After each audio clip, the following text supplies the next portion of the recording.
다 같이 기도하겠습니다.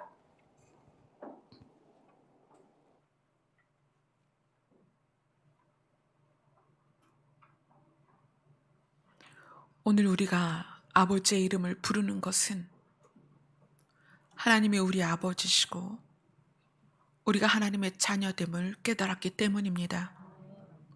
하나님과 우리의 관계가 회복되고 깊어져서 태초에 하나님이 우리를 사랑하셨던 그 사랑으로 말미암아 우리가 하나님을 향한 사랑이 회복되게 하여 주시옵소서.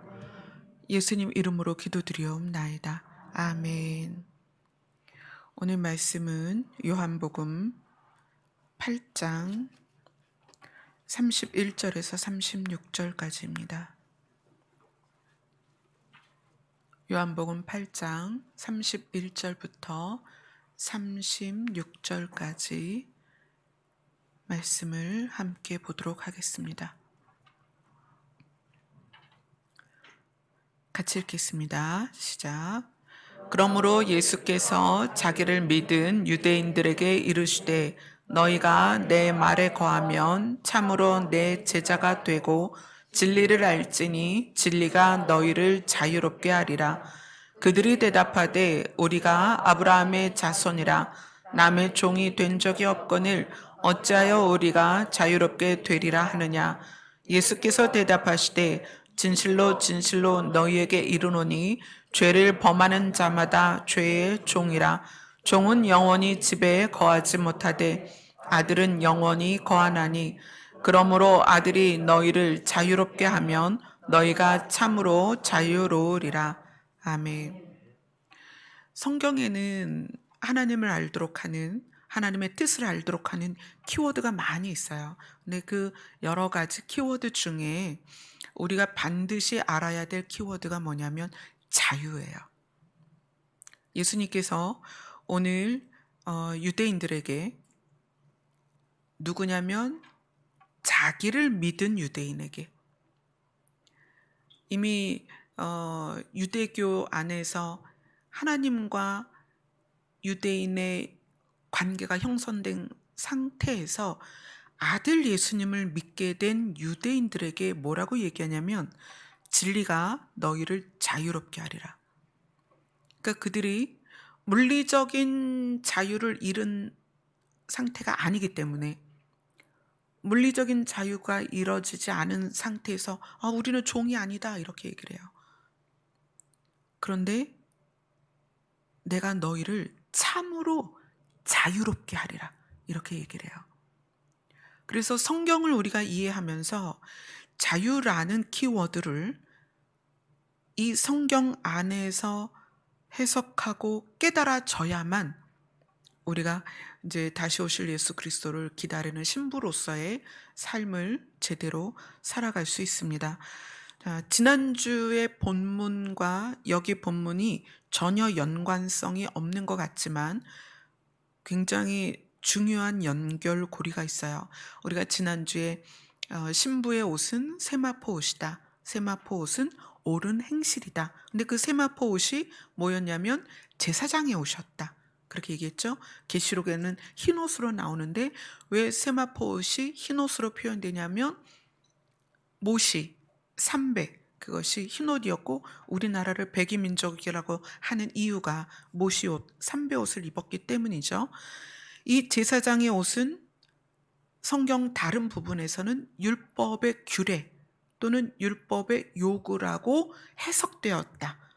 그래서 세마포 옷이 의미하는 바는 단순히 흰 옷이 아니라 율법의 규례와 율법의 요구였다. 그러면 율법의 규례에 정해진 그 규례들이 무엇을 요구하고 있느냐? 하나님을 사랑하고 이웃을 사랑하는 거였다. 자, 그렇게 해서 예수님을 기다리는 신부들이 회복해야 될 것은 율법인데 그것이 뭐다? 하나님을 사랑하고 이웃을 사랑하는 거다. 그것이 옳은 행실이다. 이렇게 지난주 쭉 나눴어요. 그리고 옳은 행실이란 내면에서의 그 열매, 그 행실이라는 것이 내면에서 시작돼서 내면이 드러난 열매다. 이렇게 이야기를 했어요. 왜 그러냐면 내면의 결과로서의 행실이 아니라 행동만으로는 우리는 내면을 알 수 없어요. 그래서 하나님은 우리의 행동을 보는 것이 아니라 행실을 본다. 내면으로부터 나타난 결과를 하나님은 보신다. 그래서 행실이라는 말을 쓴다고 했어요. 그래서 그것을 다루다가 세마포는 흰옷이다, 이런 이야기를 서로 나눴습니다. 자, 그럼 오늘은 진리가 너희를 자유롭게 할 것이다 라고 얘기를 했는데, 그럼 자유롭게 할 것이다, 참으로 자유로울 것이다 라는 것은 뭐가 전제냐면 자유롭지 않다는 전제예요. 이미 자유하다면 내가 너희를 자유롭게 해줄 거야, 또는 너희가 참으로 자유롭게 될 거야 라고 말을 할 수가 없어요. 근데 예수님이 우리를 향하여 볼 때에 우리는 자유가 없다는 얘기예요. 자유도 없고 자유롭게 살지도 못하고 자유를 누리지 못하고 있기 때문에 예수님이 진리가 너희를 자유롭게 할 것이다 라고 이야기를 해주고 있습니다. 그럼 자유롭지 않다는 것, 자유롭지 않다는 것은 우리는 현재 이것을 적용시킬 때 물리적으로 자유를 빼앗긴 상태가 아니기 때문에, 그렇죠? 우리가 물리적으로 자유를 빼앗긴 상태가 아니기 때문에 이 자유라는 것은 우리 마음과 심리 상태와 연결되어져야 된다고 생각을 해요. 그래서 이 자유를 누리지 못하는 것들이 무엇일까?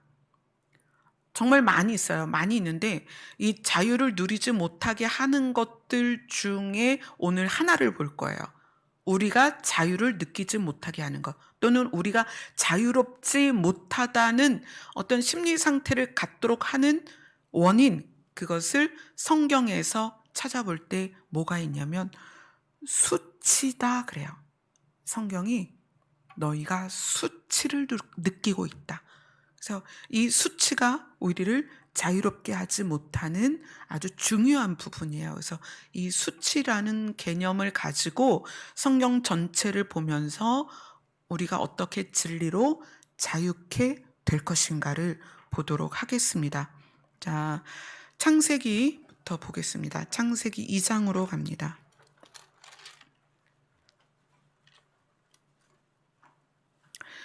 창세기 2장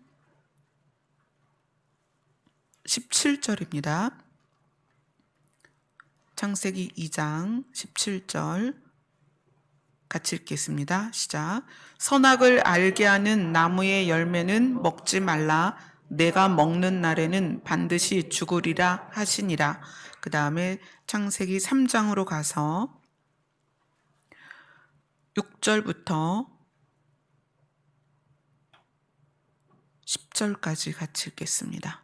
시작. 여자가 그 나무를 본즉 먹음직도 하고 보암직도 하고 지혜롭게 할 만큼 탐스럽기도 한 나무인지라. 여자가 그 열매를 따먹고 자기와 함께 있는 남편에게도 주매 그도 먹은지라. 이에 그들이 눈이 밝아져 자기들이 벗은 줄을 알고 무화과 나무 잎을 엮어 치마로 삼았더라. 그들이 그 날 바람이 불매 동산에 거니시는 여호와 하나님의 소리를 듣고 아담과 그의 아내가 여호와 하나님의 낯을 피하여 동산 나무 사이에 숨은지라. 여호와 하나님이 아담을 부르시며 그에게 이르시되 내가 어디 있느냐. 이르시되 내가 동산에서 하나님의 소리를 듣고 내가 벗었으므로 두려워하여 숨었나이다. 이 수치라는 것은 부끄럽고 또 떳떳하지 못하고 또 두려움이라는 감정을 포함하고 있어요. 그런데 아담과 하와가 언제 이 수치를 느꼈냐 하면 선악을 알게 하는 나무의 열매를 먹고 나서입니다. 왜냐하면 이 선악을 알게 하는 나무의 열매를 너희가 먹으면 반드시 죽으리라 그랬어요. 자, 죽음이라는 개념이 들어왔는데 하나님은 어떤 분이에요? 영생하는 분이에요. 죽음이 없어요. 자, 하나님이 죽음이 없는 상태에서 죽음이 없는 아담과 하와가 함께 있을 때에는 이 둘 관계는 분리가 될 수 없어요. 그런데 죽으리라라는 개념은 뭘 의미하냐면 영생하는 하나님과 죽게 된 사람, 그러면 영생하는 하나님과 죽게 된 사람 사이에 뭐가 생기냐면 분리가 생긴다는 거예요. 반드시 죽으리라. 그러면 아담과 하와는 언젠가는 하나님과 분리될 거라는 거예요. 하나님과 분리되는 사람에게 느껴지는 감정이 뭐냐면 수치와 부끄러움이라는 거예요. 수치라는 것은 관계가 깨질 때 생기는 감정이에요. 자,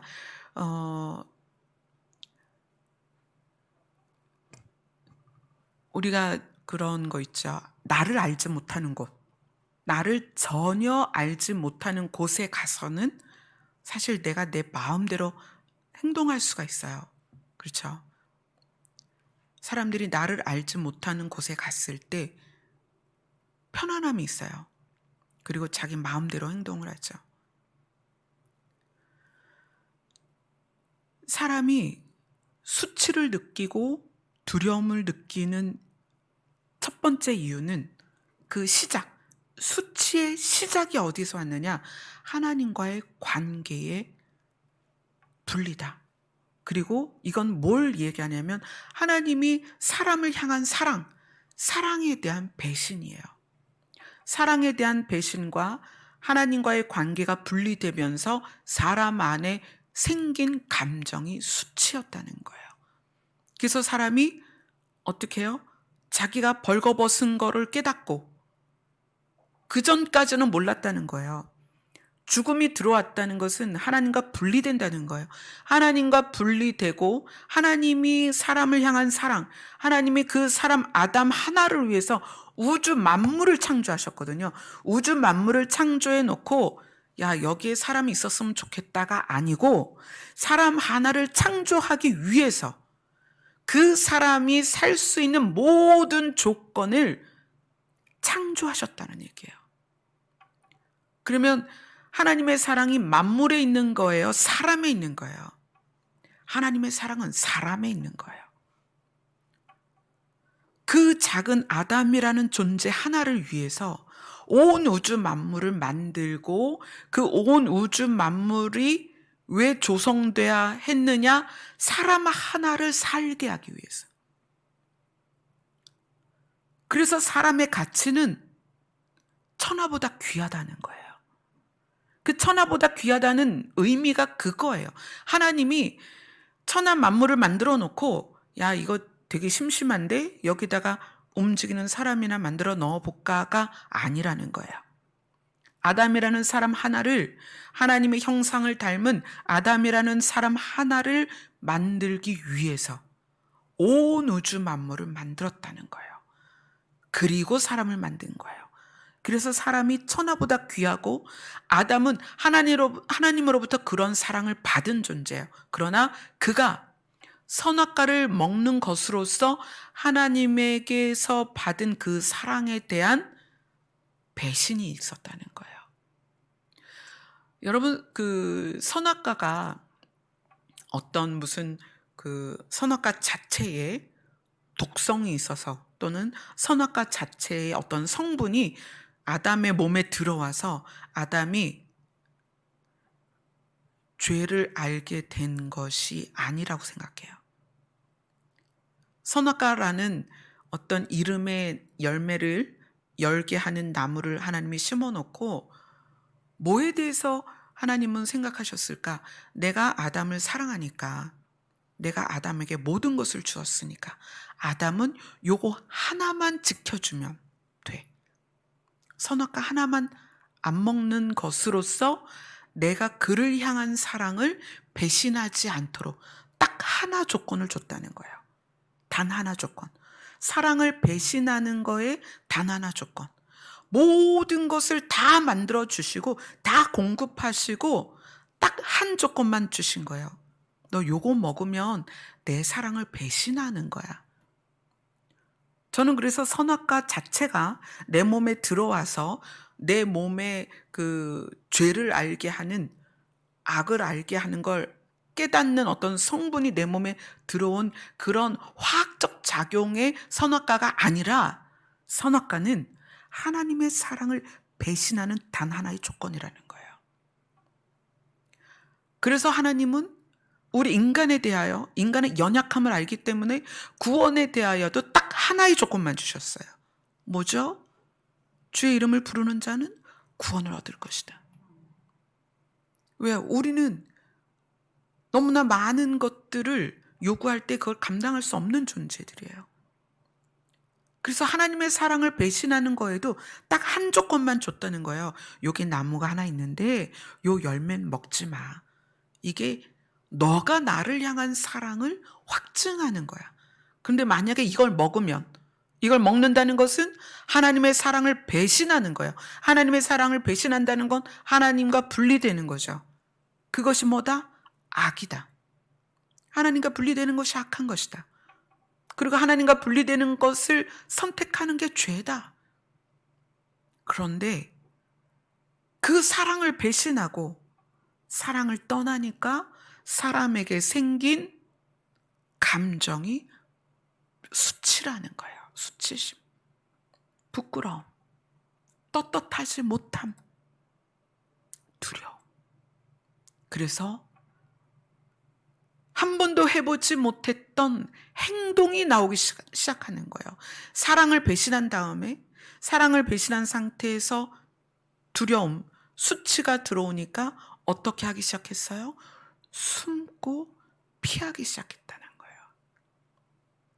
자, 숨은 사람은 자유가 없습니다. 피하는 사람은 자유가 없다는 거예요. 그래서 하나님이 그들의 수치를 가려주시죠.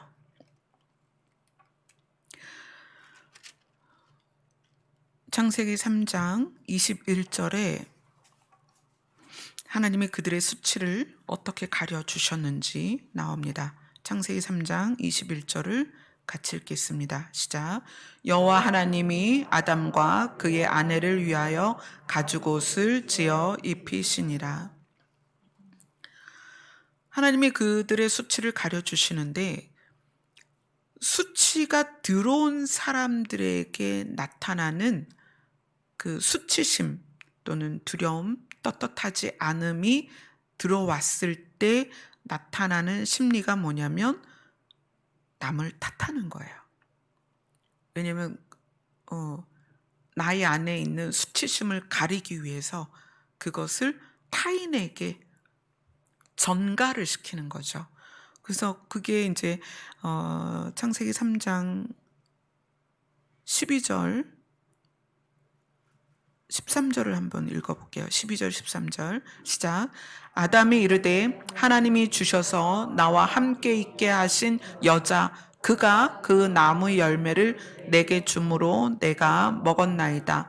여호와 하나님이 여자에게 이르되 내가 어찌하여 이렇게 하였느냐. 여자가 이르되 뱀이 나를 꿰므로 내가 먹었나이다. 아담은 너 왜 이 열매를 먹었냐라는 질문에 하나님이 나에게 주신 저 여자 때문에 먹었습니다. 그러니까 책임을 어디까지 전가시키는 거예요? 사랑을 배신하고 나니까 사랑을 주셨던 그 하나님께 책임을 전가하는 거예요. 하나님이 그 여자를 나한테 안 주셨으면 내가 그거 안 먹었을 거예요. 하나님께 책임을 전가하죠. 그러니까 하와는 저 뱀 때문에 제가 그렇게 됐어요. 이렇게 책임을 전가합니다. 책임을 전가하고 두려워하고 떳떳하지 못하고 숨고 하나님의 낯을 피하는 이 심리 상태, 이것이 자유를 잃은 우리의 모습입니다. 그래서 하나님이 그들에게 가죽 옷을 입히셨죠. 우리가 하나님과 분리되면 분리될수록 우리는 숨고 낯을 피하면서 남에게 책임을 전가하며 계속 자유를 더 잃어가게 될 것입니다. 인류의 첫 사람인 아담이 이러한 모습으로 벌거벗음을 깨닫고 수치 가운데 들어갔습니다. 그리고 나서 하나님께서는 그 이후의 모든 세대들에게 이 벌거벗은 수치를 어떻게 해결해야 되는지에 대해서 알려주시기 시작했어요.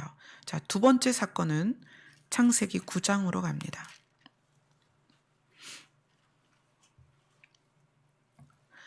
창세기 9장은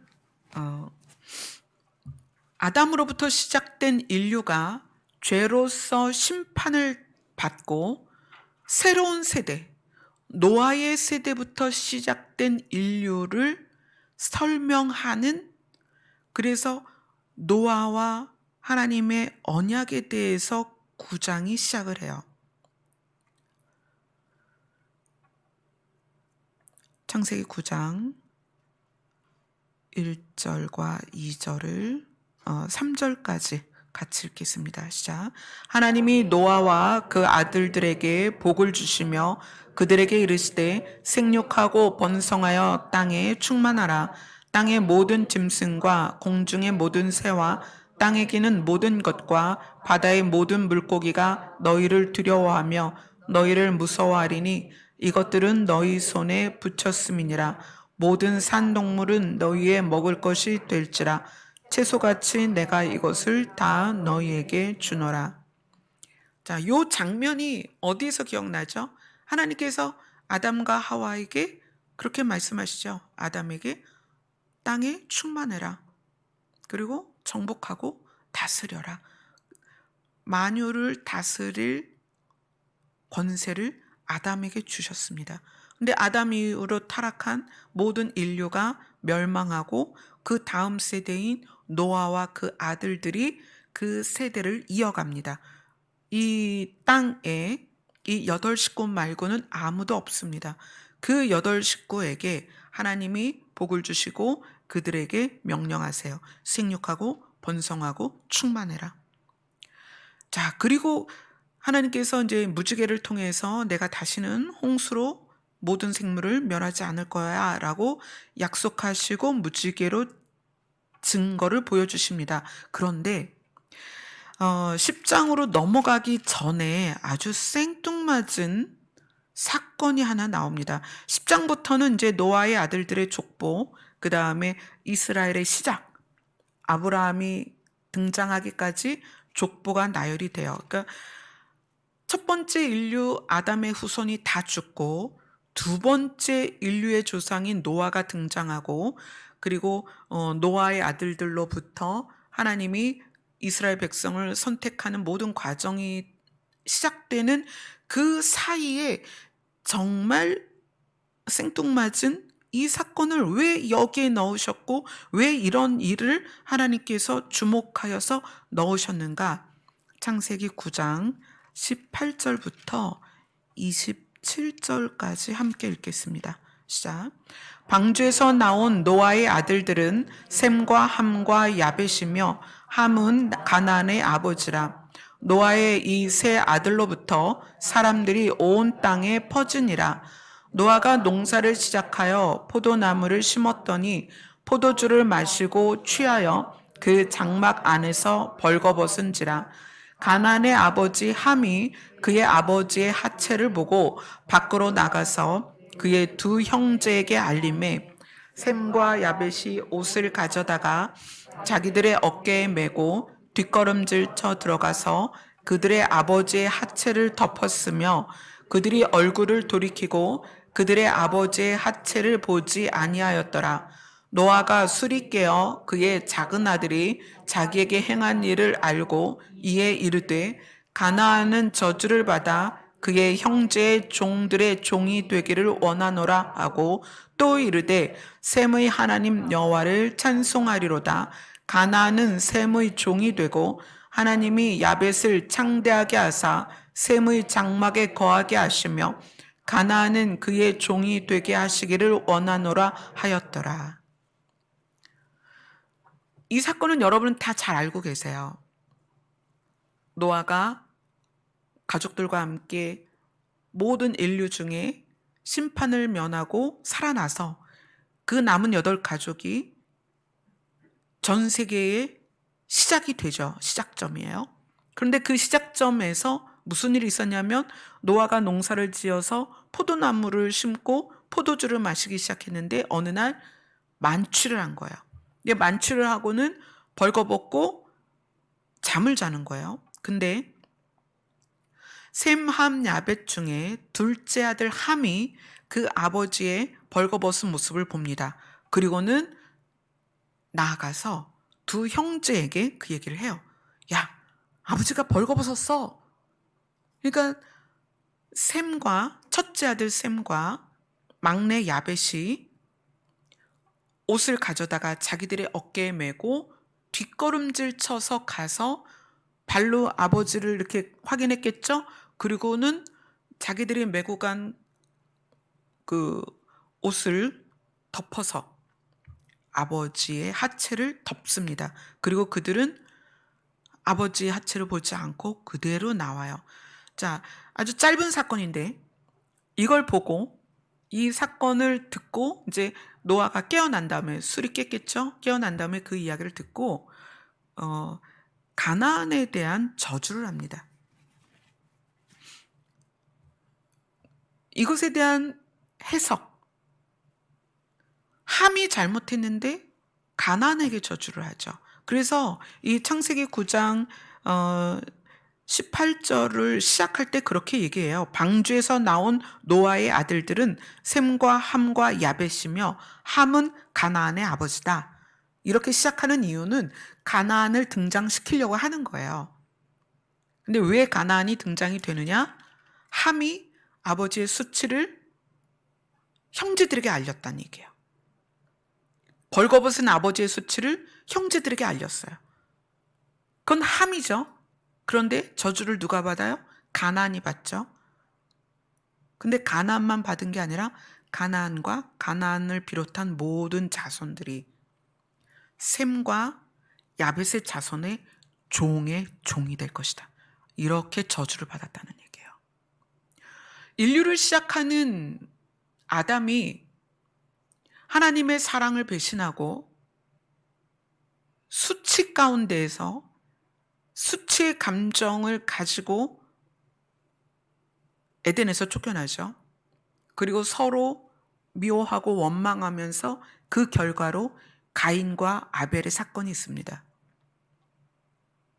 수치 가운데 키워진 아이는 가인 같은 심리를 갖는다는 거예요. 그런데 두 번째 인류의 조상이 된 노아에게 하나님은 그 노아가 온유했다. 그렇게 얘기해요. 의인이다. 그 의인인 노아의 자녀들에게서 그 자녀들에게서 무슨 일이 일어나냐면 함이 아버지의 사랑에 대한 배신을 하는 거예요. 셈, 함, 야벳이 의인이어서 방주에 올라온 게 아니란 얘기예요. 누가 의인이어서? 노아가 의인이어서 당대의 의로운 자로서 단 한 명이었던 노아 때문에 그 가족이 구원을 받았어요. 아담이 생명을 주신 하나님의 사랑을 배신한 것처럼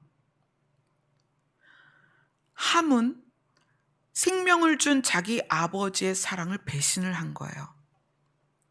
그때 아버지의 수치를 보았을 때, 벌거벗은 수치를 보았을 때 함이 어떻게 했어야 돼요? 자기가 이불을 덮어드리든 자기의 겉옷을 벗어서 아버지를 덮어드리든 그렇게 하고 나와서 누구에게도 아버지의 수치를 드러내지 말았어야 된다는 거예요. 하나님과 분리되어 수치 가운데 살았던 아담과 하와는 그들의 열매로서 가인이라는 인류 최초의 살인자를 낳게 됩니다. 부모의 심리가 아들에게 영향을 준 거죠. 그러면 노아라는 첫 인류의 조상이 되는 노아의 가정 안에서 무슨 일이 일어났느냐? 셈과 함과 야벳이라는 세 아들이 있었는데 둘째 함이 자기에게 생명을 준 아버지의 사랑을 배신을 하고 아버지의 수치를 드러내요. 그랬다는 것은 이 단회적인 사건에 머무는 것이 아니라 함의 심리 상태를 말하는 거예요. 함은 다른 사람의 수치를 드러내는 사람이었다. 근데 그러한 삶의 태도로 여전히 그 인생을 살았을 거 아니에요. 셈과 야벳은 아버지의 수치를 덮어준 사람이에요. 수치를 보려고 하지 않았습니다. 셈과 야벳은 일생을 그렇게 살았다는 거예요. 그런데 삶을 살아가는 태도에 그 마음 안에 있는 것이 반영이 되기 때문에 함은 본인의 수치를, 아버지의 수치를 가리지 못했던 그 남의 수치를 드러내는 그 심리를 가지고 자녀를 키웠기 때문에 그 함의 자녀인 가나안부터 하나님과 분리되고 하나님과 대적이 되는 그런 인류의 조상이 됐다는 거예요. 가나안 족속이 됐다는 거예요.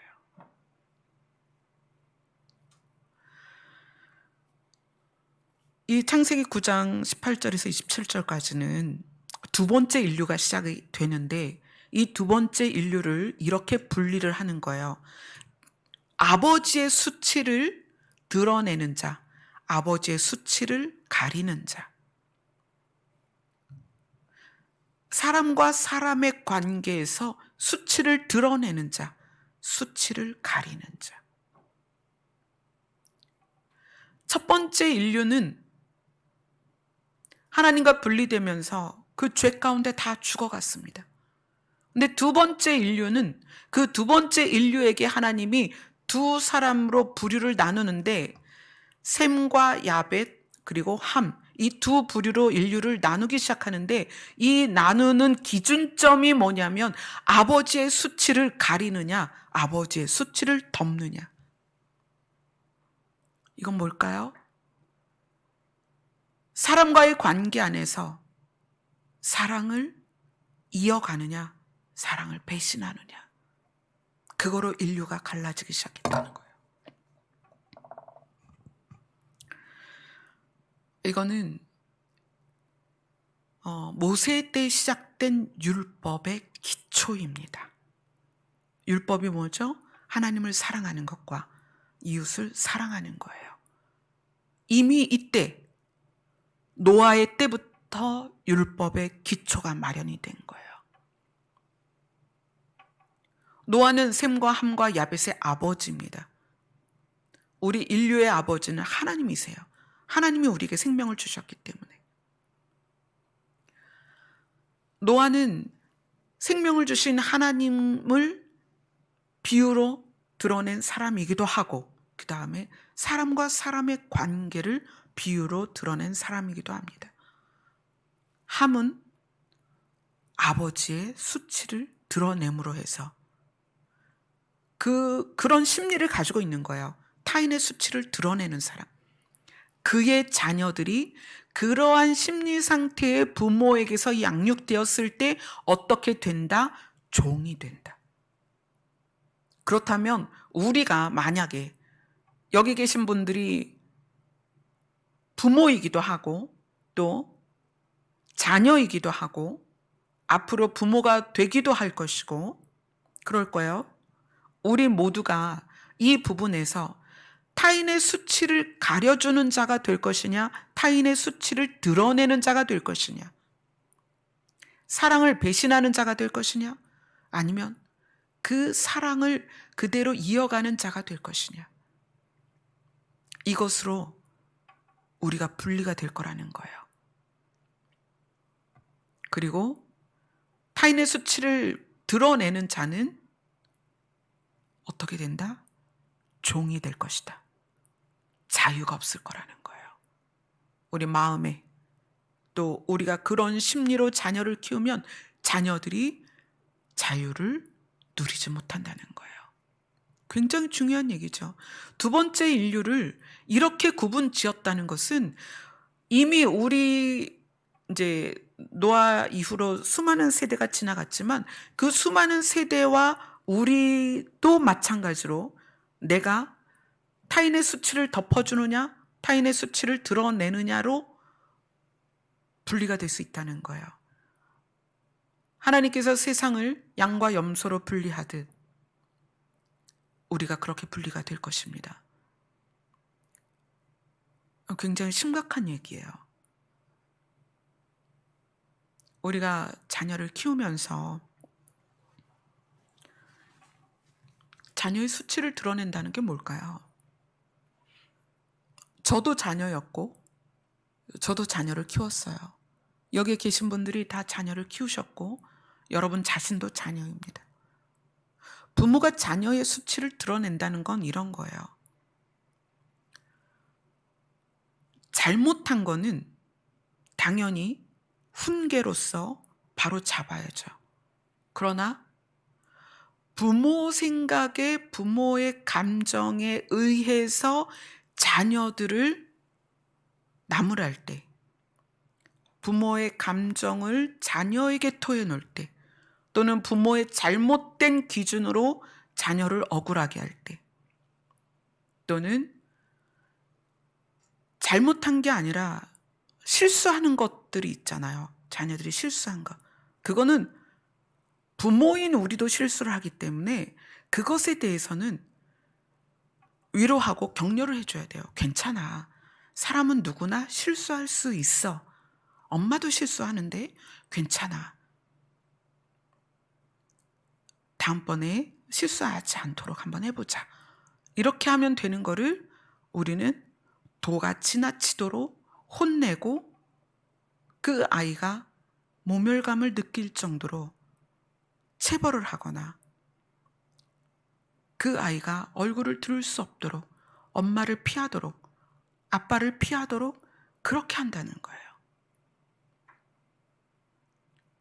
우리가 자녀를 그렇게 대했을 때 또는 부모가 우리를 그렇게 대했을 때 정말 잘못한 게 아닌데 부모 성격 때문에 분노가 조절이 안 돼서 또는 자녀를 대하는 방법을 몰라서 또는 부모가 온유하거나 따뜻하지 못해서 그 자녀에게 필요 이상의 또는 원인과 상관없는 그런 독한 말을 하고 저주하고 부모가 자녀를 향하여 비웃고 부모가 자녀를 업신여기고 부모가 자녀를 하찮게 여길 때 그때 그 자녀는 어떻게 돼요? 종이 된다는 거예요. 마음에 자유가 없다는 거예요. 이 부분은 이제 다음에 조금 더 자세히 함께 나누도록 하겠습니다. 창세기 9장이 이 부분을 넣고 나서 노아의 아들의 족보가 시작이 돼요. 인류의 흐름은 사람과 사람이 서로 사랑해야 하지만 사랑하지 못하는 관계 안에서 서로에게 상처를 주고 수치를 주고 모멸을 주면서 어떻게 망가져 가는가를 보여주고 있다는 거예요. 우리 자신이 이 안에 들어있는 거죠. 그리고 우리의 그런 태도가 자녀들에게 영향을 줬다는 거예요. 우리의 자녀가 만약에 마음이 아프다면 우리가 그런 원인을 제공한 거죠. 또 여러분이 아직도 여전히 마음에 자유가 없다면 무엇인가에 눌려서 고통을 당하고 있다면 무엇인가에 의해서 여러분이 자꾸 피하고 숨고 낮아지고 있다면 여러분도 부모로부터 수치를 드러냄을 당했다는 거예요. 그래서 우리의 심리가 이렇게 된 거죠. 자, 그 다음에 마태복음으로 갑니다. 마태복음 27장입니다.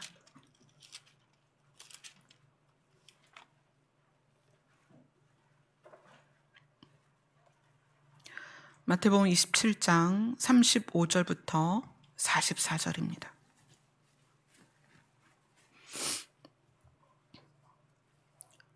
같이 읽겠습니다. 시작.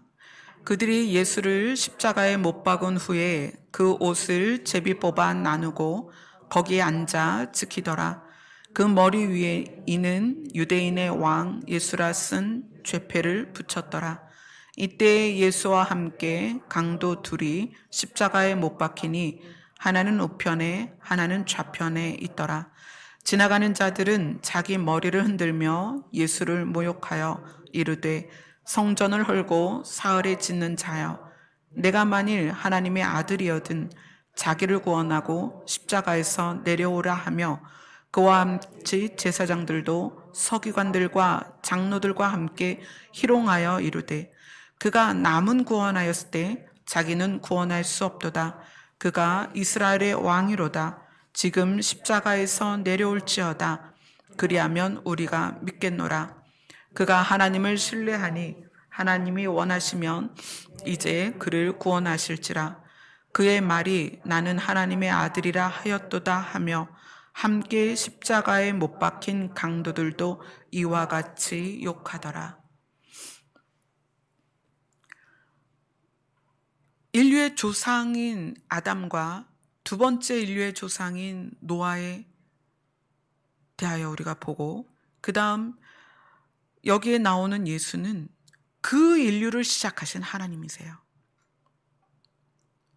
인류의 조상인 아담과 두 번째 인류의 조상인 노아가 가지고 있는 그 생명을 만들어내신 하나님, 그분이 인간의 모습으로 오셨을 때 사람들로부터 수치와 모욕을 당합니다. 예수님의 옷을 벗겨서 그들이 제비 뽑고 가져갑니다. 예수님을 벌거벗게 하고 매달아 놔요. 그리고 죄패, 이름패에다가 뭐라고 붙였어요? 유대인의 왕이다. 유대인의 왕 예수다. 이렇게 써서 붙였습니다. 예수님이 기적을 행하실 때에는 예수님을 믿었어요. 그러나 예수님이 팔려서 십자가를 지고 그 언덕에 매달리셨을 때 대부분의 사람들이 예수님을 떠났어요. 하나님이신 예수님의 수치를 드러냈을 때 그 유대인들이 어떻게 됐을까요? AD 70년에 그들의 상징인 예루살렘 성전은 돌 위에 돌 하나도 남지 않고 완전히 무너졌습니다. 언제까지? 1948년 5월 14일 이스라엘이 독립을 선언할 때까지. 왜요? 유대인의 왕이라고 그랬는데 자기 스스로 왕을 죽였잖아요. 왕을 수치를 보이고 왕을 죽였기 때문에 그 나라가 사라지는 거예요. 지구상에서. 얼마 동안? 거의 2000년을. 나라 없이 그들이 전 세계를 유리하며 방황하게 되죠. 죽임을 당하고.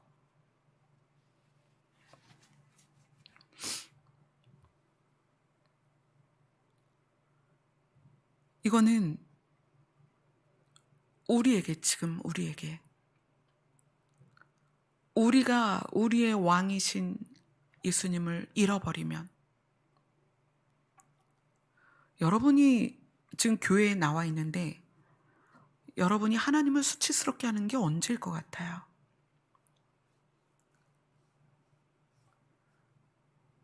노아의 때에 아들들이 셈과 야벳은 아버지의 수치를 가렸고 함은 아버지의 수치를 드러냈어요. 막 형과 동생한테 달려가서 얘기를 했어요. 야, 아빠가 술 먹고 옷을 홀딱 벗고 누워 있어. 그 후손인 우리가 하나님을 수치스럽게 할 때가 언제냐는 거예요. 저는 하나님을 가장 수치스럽게 하는 그것이 하나님이 없다라는 말일 것 같아요. 그래서 계시록에 거짓말하는 자들이 하나님의 나라에 들어갈 수 없다. 그 거짓말이 사람과 사람 사이의 거짓말이 아니라 하나님이 없다 하는 거짓말이에요. 그 다음에 하나님을 또 가장 수치스럽게 하는 게 뭐냐면 하나님이 나쁘다, 하나님이 악하다 하는 거예요. 하나님은 선한 분이고요. 하나님의 본질은 사랑이에요. 만약에 하나님이 선하지 않고 우리와 똑같은 기질을 가지고 계셨던 분이라면 이미 지구는 노아 이후에 몇 년 안 돼서 불로 심판을 받았어야 합니다.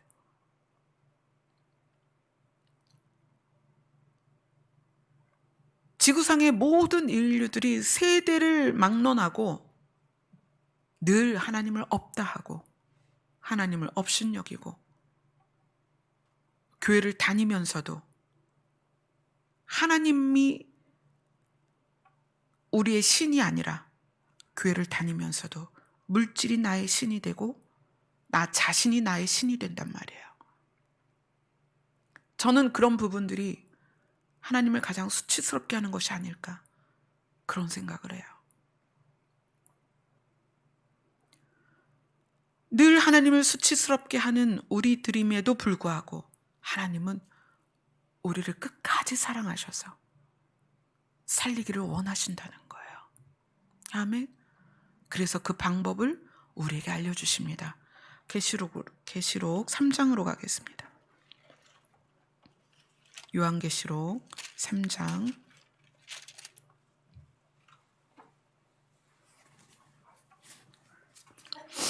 요한계시록 3장 17절에서 18절입니다.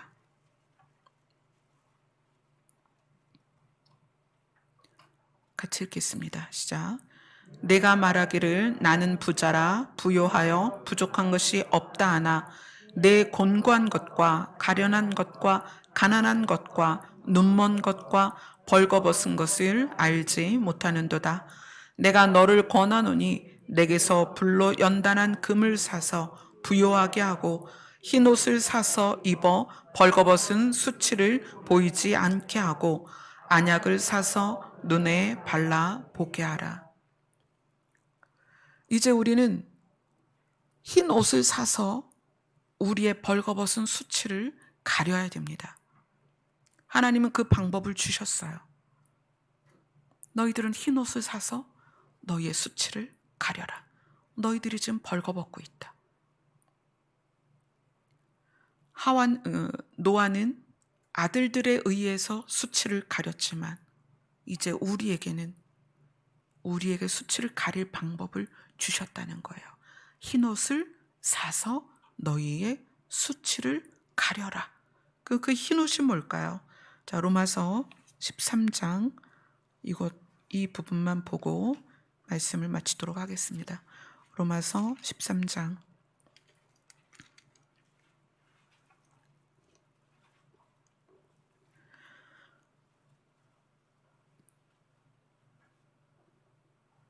11절부터 14절까지 같이 읽겠습니다. 로마서 13장 11절로 14절입니다. 시작. 또한 너희가 이 시기를 알거니와 자다가 깰 때가 벌써 되었으니 이는 이제 우리의 구원이 처음 믿을 때보다 가까웠음이라. 밤이 깊고 낮이 가까웠으니 그러므로 우리가 어둠의 일을 벗고 빛의 갑옷을 입자. 낮에와 같이 단정히 행하고 방탕하거나 술 취하지 말며 음란하거나 호색하지 말며 다투거나 시기하지 말고 오직 주 예수 그리스도로 옷 입고 정욕을 위하여 육신의 일을 도모하지 말라. 이제 우리가 흰 옷을 사서 입어야 되는데 그것이 뭐냐면 그리스도로 옷을 입는 거예요. 그리스도로 옷을 입기 위해서는 흰 옷을 산다는 것에 무슨 의미가 있냐면 대가를 지불하라는 거예요. 대가를 지불하고 그리스도로 옷을 입어야 되는데 무슨 대가냐? 내가 원하는 것, 나의 지식, 내 느낌, 내 감정, 이것을 버리고 그리스도로 옷을 입어서 그리스도의 성품과 마음으로 우리가 사는 것, 이것이 흰옷을 사서 벌거벗은 수치를 가리는 것입니다. 그리스도로 옷 입는 것에 대해서 이야기를 하면서 그 전에 아주 중요한 얘기를 해요. 로마서 13장 8절로 10절까지 보겠습니다. 시작. 피차 사랑의 빚 외에는 아무에게든지 아무 빚도 지지 말라. 남을 사랑하는 자는 율법을 다 이루었느니라. 간음하지 말라, 살인하지 말라, 도둑질하지 말라, 탐내지 말라 한 것과 그 외에 다른 계명이 있을지라도 내 이웃을 내 자신과 같이 사랑하라 하신 그 말씀 가운데 다 들었느니라. 사랑은 이웃에게 악을 행하지 아니하나니 그러므로 사랑은 율법의 완성이니라. 아멘. 율법의 완성과 예수 그리스도로 옷을 입는 것, 이것이 동등하다는 거예요. 예수 그리스도로 옷 입는 것이 하나님을 사랑하고 이웃을 사랑하는 것이고, 율법의 완성은 율법의 요구를 이루는 거예요. 율법의 요구는 하나님을 사랑하는 것이고 이웃을 사랑하는 거예요. 아담의 실수는 하나님의 사랑을 배신한 거예요. 관계가 깨진 거죠. 거기에서부터 수치심이 시작이 됐습니다. 인류의 조상 노아의 가정에서는 함이 아버지의 사랑을 배신하고 아버지의 수치를 나가서 드러냈어요. 그것으로 인해서 그의 자손들이 종이 됩니다.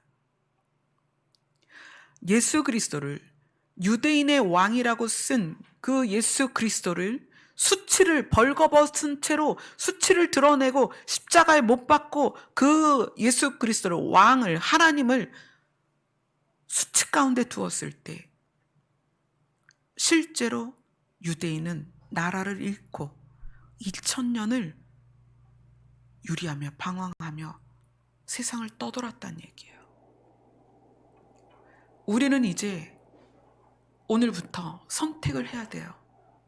나는 율법의 완성이신 예수 그리스도로 옷을 입고 타인의 수치를 가리는 자가 될 것이냐, 아니면 함의 아들들이 받은 그 저주처럼 타인의 수치를 드러내고 하나님의 사랑을 배신하고 그리고 심리적인 종이 되어 살 것이냐, 그것은 우리의 선택이라는 거예요. 여러분, 처절하게 대가를 지불하세요. 하나님의 사랑을 배신하지 않기 위해서 처절하게 대가를 지불하세요. 이제 세상은 그것을 요구할 것입니다. 너가 하나님을 믿을 것이냐, 아니면 세상의 법대로 살 것이냐, 여러분들에게 요구할 것입니다. 여러분들이 무엇을 포기해야 될지 지금은 알 수 없지만 앞으로 정말 많은 것으로 여러분들이 하나님의 사랑을 배신하지 않기 위해서 대가를 지불하게 될 것입니다. 만약에 여러분이 하나님의 사랑을 배신한다면 그것은 하나님을 가장 수치스럽게 하는 것이에요. 왜냐하면 우리가 자녀이기 때문에, 우리가 하나님을 아버지라 부르고 있는데 하나님 아버지의 사랑을 배신한다면 부모로서 가장 수치스러운 거예요.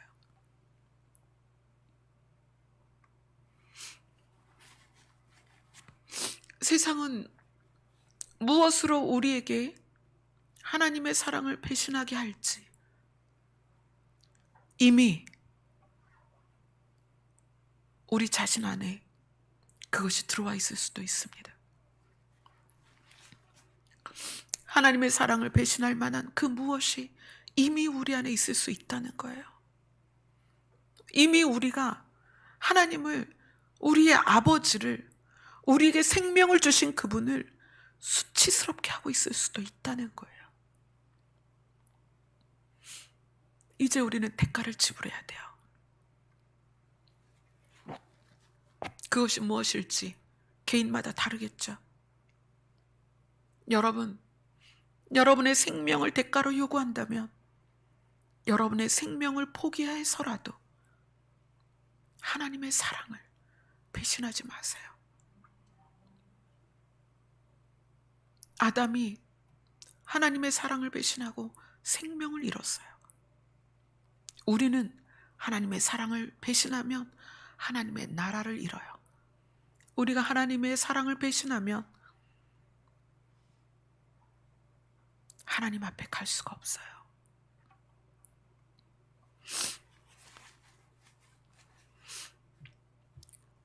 성경이 자유라는 키워드를 우리에게 준 것은 우리가 이미 종이 되었기 때문이에요. 너희가 죽는 것이 무서워서 죄의 종로로 산다. 우리는 이미 많은 것에 지배되어 있고 우리는 이미 많은 것에 묶여서 수치스러움과 떳떳하지 못한 그리고 두려움 가운데 종노릇을 하고 있다는 거예요. 아버지이신 하나님이 그러한 우리를 볼 때 얼마나 안타깝고 불쌍하겠어요. 내가 주는 사랑만 받아들여도 되는데, 내가 주는 손만 내밀어도 되는데, 그 하나님의 사랑을 받아들이지 않고 죄와 함께 떠내려가는 그 수많은 세대와 그 수많은 사람들과 또 하나님을 아버지라고 불렀던 그러한 우리들까지도 죄에 떠밀려 세상을 향해 떠내려가는 그 모습을 보신다면 아버지께서 얼마나 마음이 아프시겠냐는 거예요.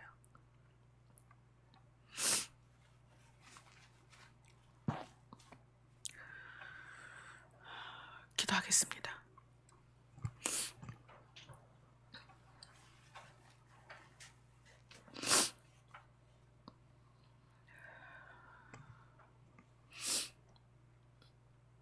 우리가 이미 얼마나 많은 부분에서 하나님을 외면하고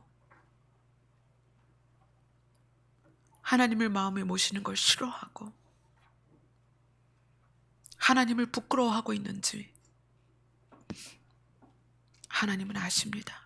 이제 우리가 처절하게 대가를 지불해서라도 하나님의 사랑 안에 있게 하여 주시옵소서. 우리에게 생명 주신 하나님께 가까이 나아갈 수 있게 도와주시옵소서. 예수님 이름으로 기도드리옵나이다. 아멘. 우리의 수치를 가려주시는 이름 예수 거룩한 기름 부음 받은 예수님의 이름을 마음과 뜻과 힘을 다하여 노래하겠습니다.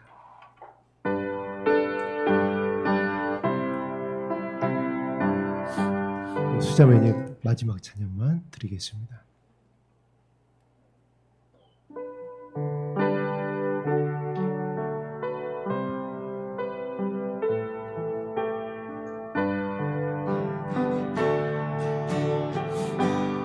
예수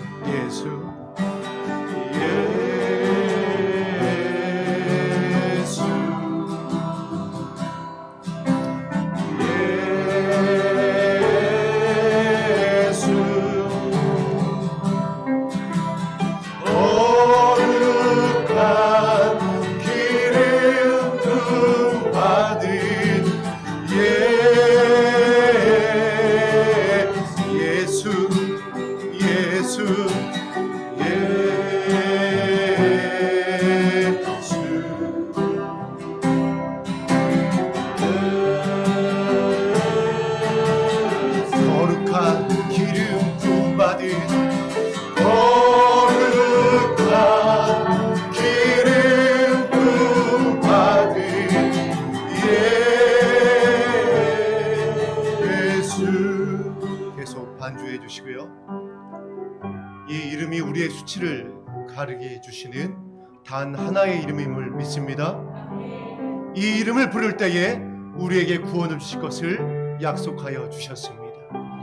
이 이름을 부를 때에 이 시간 우리의 모든 수치를 가리워 주실 것입니다. 하나님, 그동안 우리가 아버지의 마음을 너무나도 아프게 하였습니다. 이제 우리가 아버지 하나님의 그 수치를 가려 드릴 수 있는 예수 그리스도의 신부가 되게 하여 주옵소서.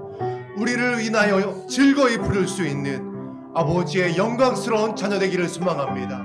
이것을 위하여 베풀어 주신 구원의 이름 예수님의 이름을 부릅니다. 이 사랑을, 이 은혜를 이 시간 우리 가운데에 채워 주시옵소서. 간절히 소망하며 다시 한번 그 거룩한 이름 예수님의 이름을 부르겠습니다. 예수,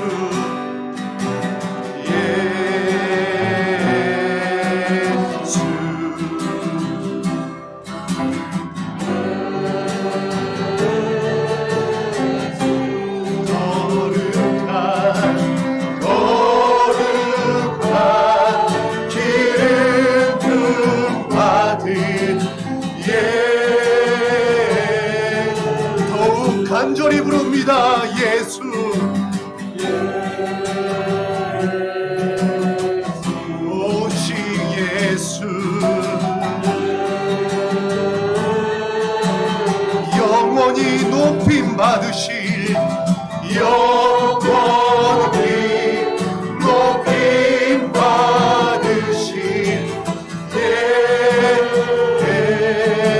예수, 주 이름 내 입술 내 꿀 닫고 주 성령 내 영혼을 적시네. 주 말씀 내 길에 빛과 같네. 예수 주님을 사랑해요. 예수,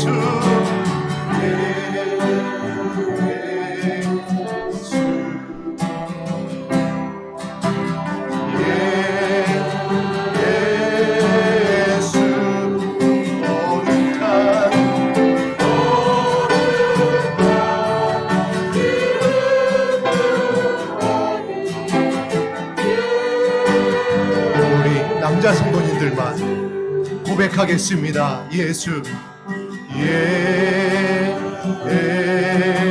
예수, 예수님,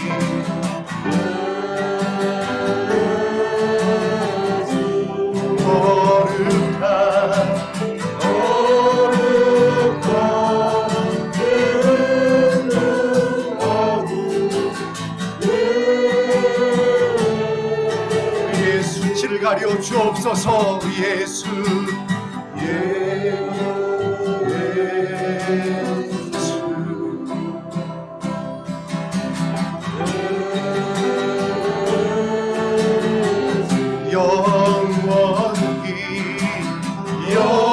영원히 높임 받으실 예수, 주 이름 내 입술 내 꿀 닫고 주 성령 내 영혼을 적시네. 주 말씀 내 길에 빛과 같네. 예수 주님을 사랑해요.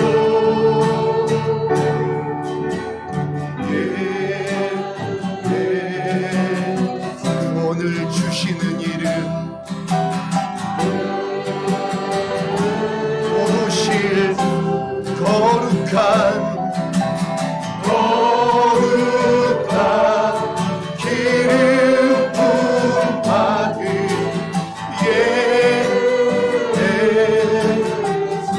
예수,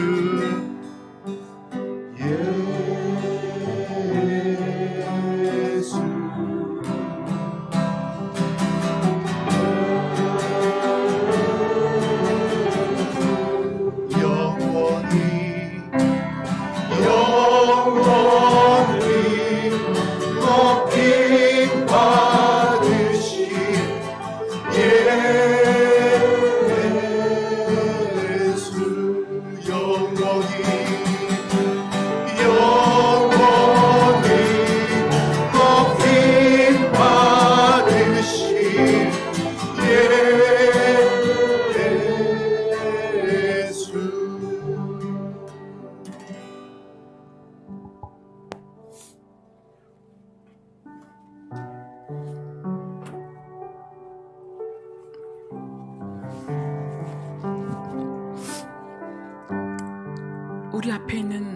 사람들은 하나님이 생명을 주신 존재들입니다.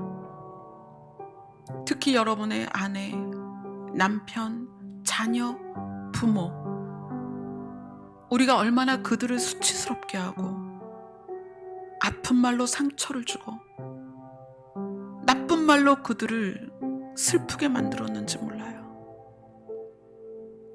이제 우리는 누군가의 수치를 드러내는 사람이 아니라 수치를 가려주는 사람이 되어야 돼요. 그것이 율법의 완성입니다. 우리가 흔히 하나님을 사랑한다, 예수님을 사랑한다 얼마나 고백을 많이 해요. 그러나 그것은 우리가 타인의 수치를 덮어주느냐 아니면 타인의 수치를 드러내느냐로 검증이 될 것입니다. 그것이 너무나 어렵다면 여러분 값을 지불하세요. 처절하게 값을 지불하고 우리 자신이, 우리 사랑하는 가족들, 형제들, 우리 교회 공동체 지체들, 우리가 속한 곳에 있는 모든 사람들의 수치를 덮어주는 그런 사람이 되었으면 좋겠습니다. 그리고 우리 각자의 수치는 우리가 대가를 지불하고 예수 그리스도로 옷을 입음으로 자기 자신의 수치를 가리셔야 됩니다. 그러할 때 우리가 주님의 신부로 준비가 될 것입니다. 아멘. 우리 다 같이 기도하겠습니다.